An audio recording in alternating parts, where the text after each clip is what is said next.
Alors, dans cet exemple 2 que nous avons ici représenté, vous avez un prisme à base rectangulaire contenant de la térébenthine. Donc, si on observe ici, vous avez donc à n égale 1 de l'air. Nous passerons ensuite dans la térébenthine pour nous diriger dans l'eau. Et on veut le rayon réfracté.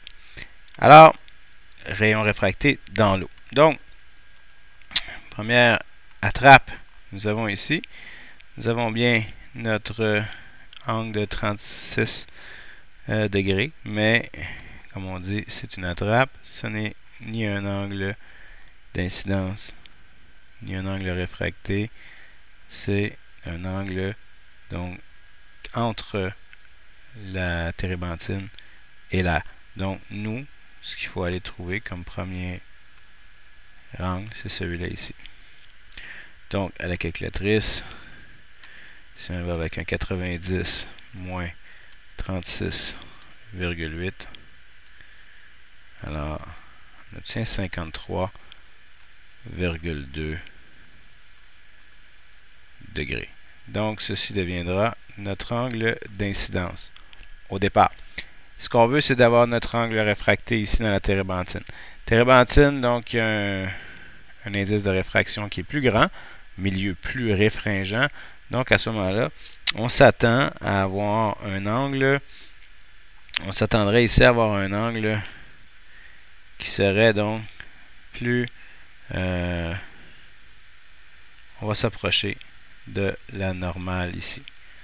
On risque de s'approcher de la normale. Alors, on ne connaît pas exactement notre angle. On va aller enlever celui-là ici. Donc, on ne connaît pas exactement notre angle, mais on sait qu'on devrait se rapprocher de la normale pour s'en aller percuter notre eau ici. Ce qui va se produire, c'est quand on va arriver ici à l'eau aussi, ben, on aura donc également si on veut une normale, et on va être réfracté ici aussi.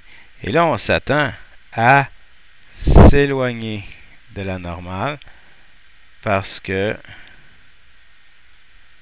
on devrait s'éloigner un petit peu de la normale parce qu'on est dans un milieu qui est moins réfringent.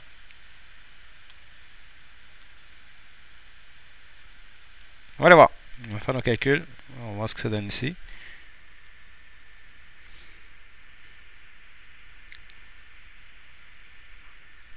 Allons voir.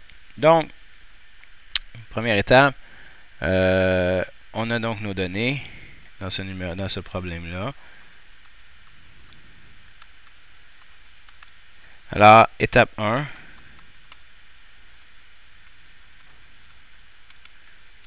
De l'air à la térébenthine. Donc, de l'air à la térébenthine, qu'est-ce qui se passe?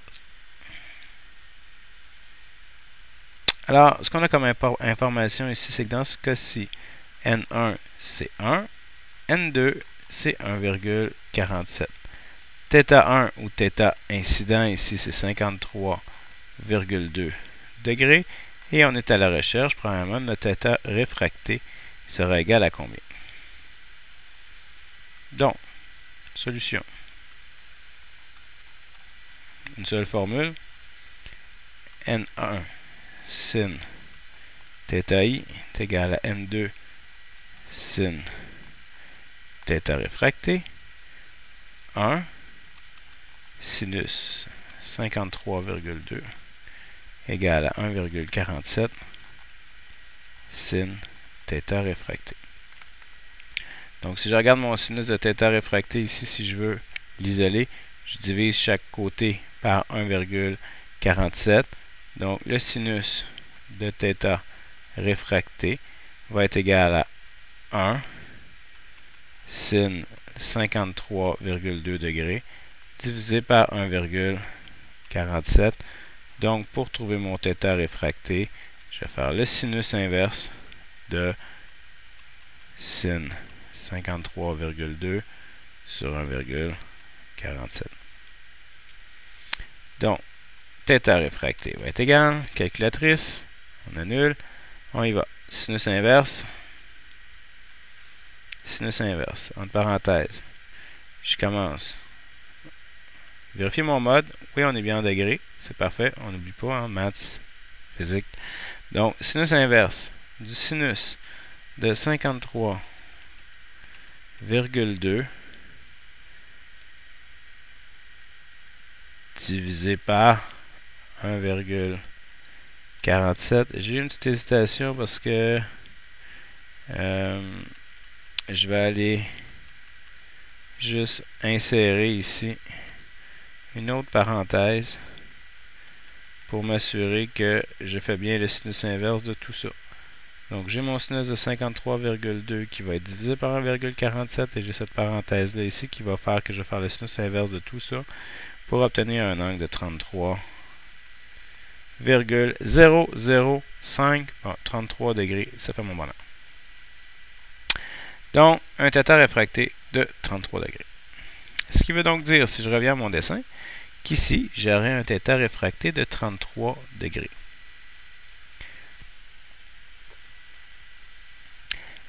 C'est parallèle. Le bloc ici, il est parallèle. On a dit que c'est un rectangle. Donc, vous avez ici une diagonale ou une droite oblique, alors qui frappe deux parallèles. Donc, vous avez ici deux angles qu'on va appeler des angles alternes internes formés par une séquence de deux droites parallèles. Donc, si on a un 33 degrés ici, on a un 33 degrés ici. Ce qui veut dire que dans ma situation numéro 2, où je vais passer de la térébenthine à l'eau, alors, ici, on avait nos données première étape. Bon, tiens, pour ne pas aller trop loin, on peut juste se tracer une ligne comme ça. On va aller chercher nos données pour l'étape 2, où on passe de la térébenthine à l'eau. Dans ce cas-ci, N1 deviendra mon 1,47. Je suis dans la térébenthine. Et mon N2, c'est l'eau à 1,33 comme indice de réfraction. Mon angle incident, c'est ce que j'avais comme angle réfracté tout à l'heure. Donc, on l'a dit, on est à 33 degrés. Donc, notre 33 degrés ici. Et on est à la recherche, donc, du θ réfracté dans l'eau. Donc, θ réfracté égale combien? Même travail que tout à l'heure. Donc, solution, même formule, on n'en a qu'une. Solution, N1 sin θi est égal à N2 sin θ réfracté. Ici, on part à 1,47 avec un sinus de 33 qui va être égal à 1,33 sin de notre θ réfracté. Donc, si je divise de chaque côté par 1,33, le sinus de θ réfracté ici va être égal à 1,47 sin 33 divisé par 1,33. Donc, mon θ réfracté va être égal au sinus inverse de 1,47 sin 33 sur 1,33.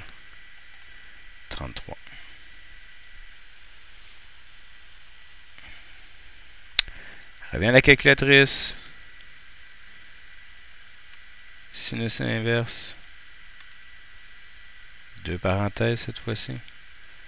1,47 sin 33 divisé par 1,33.